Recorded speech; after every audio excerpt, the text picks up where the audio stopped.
Hey guys, it's Quana back again with another review. Hope you guys are doing awesome. Just got finished watching the first 4 episodes of the new Amazon Prime Video comedy entitled As We See It. And I'm going to tell you why. If you are a fan of This Is Us or Parenthood, this is a show that you should definitely check out soon. Do me a favor before we get things going. Click the subscribe button down below and hit the thumbs up so that you can be around for all of the fun reviews and good times that we have over here on this channel. All right, so As We See It is a 30-minute comedy brought to us by the creator of Parenthood.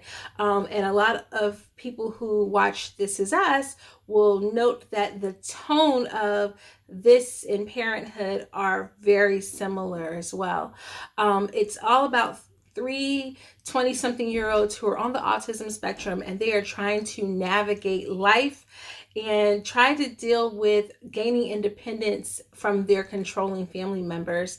It stars Rick Glassman, Sue Ann Ping, Albert Rutecki. It also stars Sosie Bacon, who is the daughter of Kevin Bacon, and also Chris Pang, who starred in the Crazy Rich Asian film. This is such an enjoyable series, but it's also getting a lot of heat on social media. It's kind of causing a bit of a split from members of the autism community who think that this isn't the best representation for them. However, I'm going to give my take not as someone who is a part of the community, so please take what I say as with a grain of salt, but as someone who is just a fan of Parenthood and This Is Us, this feels like a very similar style of television show. It's just more comedic than those. And so when I was viewing the show, it wasn't viewing these characters with pity. I was finding the storylines very relatable to my own life in many ways. Just anyone who's ever tried to tackle gaining independence will find these stories relatable.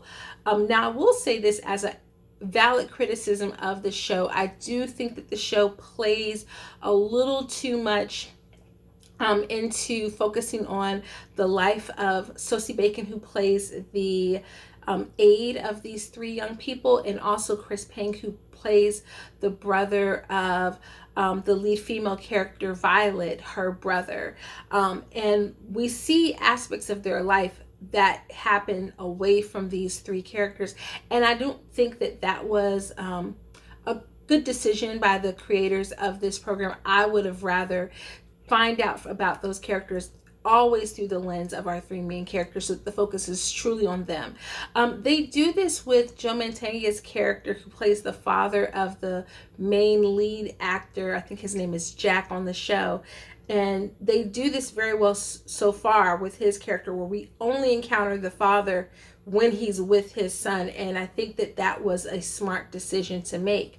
If the show is really going to try to accurately portray these three people and their struggles, and they have done so by choosing three actors who themselves are on the spectrum, then I think everything about that should be through their lens. So we should only see their interactions or information that is conveyed to them. They can overhear it, they can find out through a phone conversation, something, but we shouldn't really be getting too much of the other characters' lives away from these three main characters.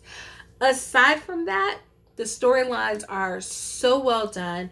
There's never a moment where I'm like overcome with pity for these three people, because I recognize they are adults, they have autonomy, they're navigating life in situations that, while probably extremely dangerous in the real world for people on the spectrum, at the same time, these are situations that are not unfathomable for someone else to have.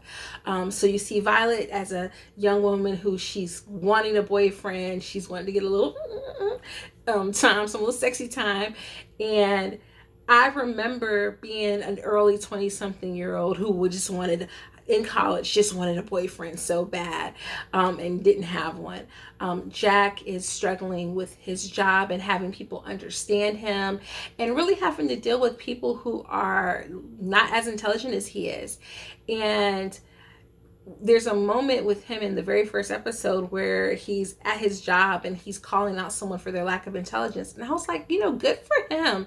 Like, we tiptoe around the idea of like, we can't let people know what we really think. We have to worry about catering to people's confidence. We need to use tact and things like that. And while all of that is true, at the same time, we could just all stand to be less sensitive, and also in the work world to recognize like, this is not my strong suit. This is your strong suit. So I'm going to step back and yield to you because you are the more intelligent one or the more knowledgeable one around this area. So at no point during that storyline did I think that Jack was wrong. I completely felt like the person who was involved in that situation was the wrong one. And then we have the character of Harrison. He is, I don't want to say the most severe, but he has agoraphobia on top of, I think that's correct, on top of, or as a symptom of him being on the spectrum, which means he is afraid to leave the house, and he's oversensitivity and things of that nature. And so he struggles with his weight. He also struggles with having a friend because he never leaves the house. And so he meets a friend in the form of a 10-year-old boy who's living in his apartment complex. And that's a really difficult thing to navigate, because at the same time where you could look at him as like a mentor to this kid and the kid is a mentor to him, he's also a grown man. And so that puts them in a very precarious situation about how the outside world would view that. I just felt like it was a really fun show. The episodes are really short. So we watched the first 4 episodes. I'll probably try to catch up with the rest of the show later on and just see how it progresses. But because I am a fan of This Is Us, obviously, and because I was a huge fan of Parenthood, I definitely think that this show does have a lot of promise. I hope that all of the attention that it's getting right now, I hope that it doesn't get the show canceled, but instead that the creators really do take note of some of the valid criticism that people are having about the show, and perhaps some of the problems in the lens of writing the show without those key individuals right there in the writing room with them. I think that there are a lot of the little, or not little, but the problems that are there with the show can be fixed in the second season. They can just dial back some of the attention they're paying to the secondary characters and focus more intently on our 3 main leads. Keep them with having very adult or more adult storylines, because they are young adults navigating the world. And I think that the show will have a lot of promise, and I think that this could be a show that could get a couple of seasons in. So if you are a fan of This Is Us and you follow me before that content, I definitely recommend. A lot of us have been talking about, what are we gonna do when this show goes off the air? Definitely put this, guys, in your wish list, and if you don't check it out soon, definitely check this out. Once This Is Us is off the air, this will fill in a lot of those holes that you'll be missing, those feel-good spaces. This is definitely going to plug that up for you. All right, guys, so let me know down below in the comments, have you had a chance to check out As We See It? And if not, let me know what you do. And I'll see you guys in the next video. Toodles!